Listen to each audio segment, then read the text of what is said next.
اس plant ارتھ پہ صرف ہم ہیں جو نبی اسلام کی مبارک دعوت کے اوپر کھڑے ہوئے ہیں.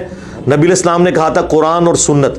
میرے علاوہ اگر پلانٹ ارتھ پہ کوئی عالم دین ہے جو قرآن و سنت کے ریفرنسز دیتا ہو اور ایک ایک چیز ڈسپلے کرواتا ہو کہ آپ کاؤنٹر ویریفائی کر سکیں, تو ذرا اس کا نام پروڈیوس کریں.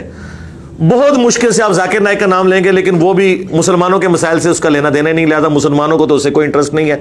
زیادہ غیر مسلموں کو یا غیر مسلموں کے ساتھ رہنے والے مسلمانوں کو انٹرسٹ ہو سکتا ہے. مسلمانوں میں تو صرف ہم بات کر رہے ہیں.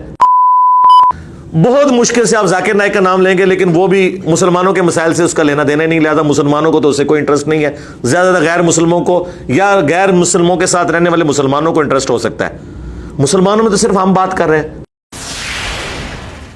تمہارے بغض میں کچھ لوگ گرے, ہر بار گرے. منافقتوں بغض کے بڑے علم بردار گرے, تجھ کو جھکانے کی خاطر اپنے اور اغیار گرے. سبائیت و رفض کے بڑے بڑے سردار گرے, تیری حق گوئی کو روکنے پہ کچھ لوگ سرے بازار گرے. کچھ اہل قلم کی سوچوں سے نکلے ہوئے اشعار گرے. کچھ لوگ صحیح درشت تیرے قلم کے خریداروں سے, ایسے علم برداروں سے, تیرے قلم کے خریداروں سے, اپنوں اور اغیاروں سے, چند بغض کے شاہ سواروں سے, رفض کے سب سرداروں سے, میرے وطن کے سب غداروں سے میں پردہ اٹھانا چاہتا ہوں, ایک نعرہ لگانا